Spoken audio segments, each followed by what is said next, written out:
The rain had stopped only minutes earlier when Marco Villani stepped out of his black SUV and froze. Beside a silver car belonging to his most dangerous rival, his assistant Elena lay motionless on the wet pavement, her coat torn and her face pale. For years, Marco had built his reputation on one thing: nobody hurt what belonged to him and lived without consequences. But that night, instead of ordering revenge, he gave an order that left every man around him speechless. Marco Villani was the kind of man people lowered their voices around. His name carried weight across the city, and his reputation had been built through years of ruthless decisions. Yet there was one person in his organization who had never been afraid of him. Elena had worked beside Marco for 6 years, managing his schedule, protecting his secrets, and reminding him that there was still a human being underneath the cold businessman everyone feared. She knew when he was angry, when he was exhausted, and when he was pretending not to care. Marco rarely thanked her, but he trusted her more than anyone. If you believe kindness, loyalty, and second chances can change even the hardest heart, take a moment to like this video, share it with someone who needs hope, leave a comment, and subscribe to Kindness Thread.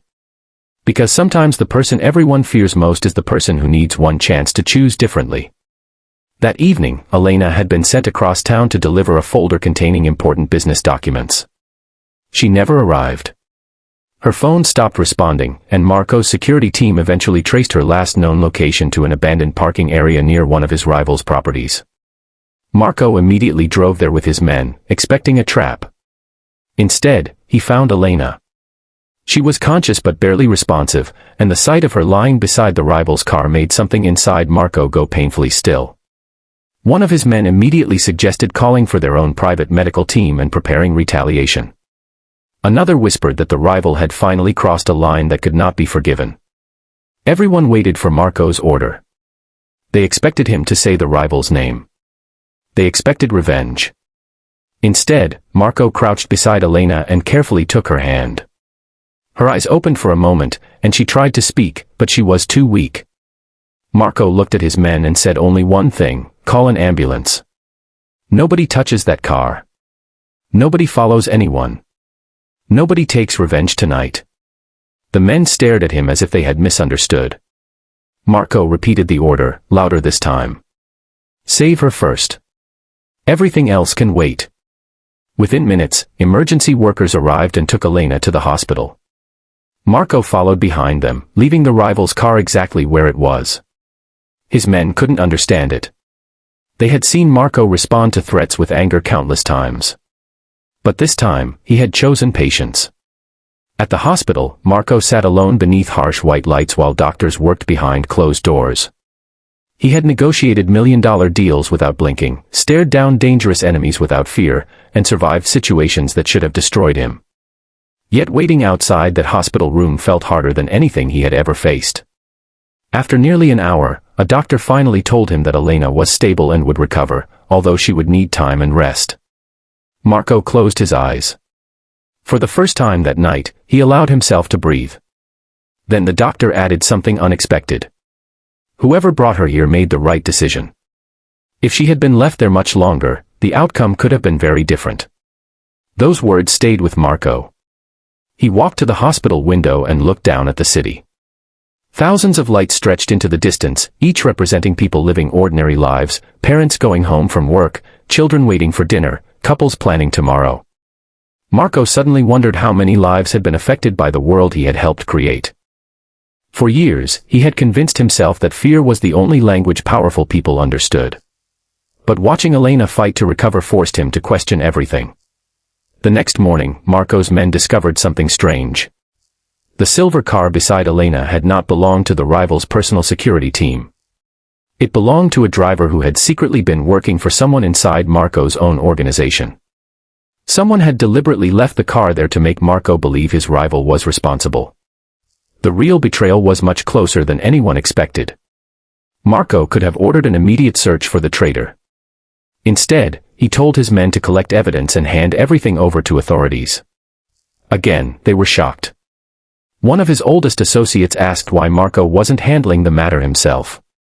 Marco looked at him quietly and answered that Elena had nearly paid the price for a war built on assumptions. He wasn't going to let another innocent person suffer because of his anger. Days passed. Elena slowly regained her strength. When Marco finally visited her room, she found it difficult to recognize the men sitting quietly beside her bed. There was no entourage, no shouting, no intimidating presence. Just Marco, holding a small paper bag containing a book she had once mentioned wanting to read. He placed it beside her and told her that she didn't owe him anything. Elena looked at him for a long moment before asking why he had changed his mind about revenge. Marco didn't have an easy answer. He simply admitted that when he saw her lying there, he realized something he had spent years refusing to understand: power could protect a person, but it could never bring back a moment that had already been lost. Every angry decision created consequences, and eventually someone innocent always stood in the middle. Elena smiled faintly.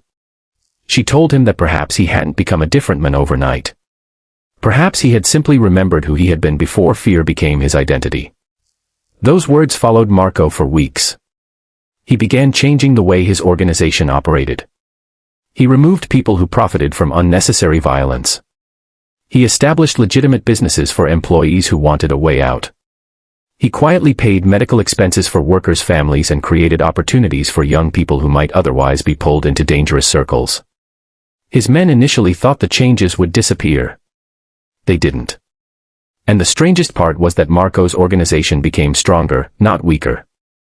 People began trusting him for reasons other than fear. Some former enemies even agreed to peaceful business arrangements because they believed his word meant something. Months later, Marco and Elena stood outside the same hospital where everything had changed. The city looked exactly the same. But Marco wasn't. He had learned that the greatest order a powerful man could give wasn't always an order to destroy someone. Sometimes it was an order to save. And that single decision had changed the direction of his entire life. If this story touched your heart, please support the video with a like, share it with someone who believes people can change, and subscribe to Kindness Thread for more emotional stories about courage, kindness, and second chances. Before you go, comment "second chances" if you believe one good decision can change an entire life. Because sometimes the most powerful person in the room isn't the one who can command everyone else. It's the one who finally finds the courage to command himself.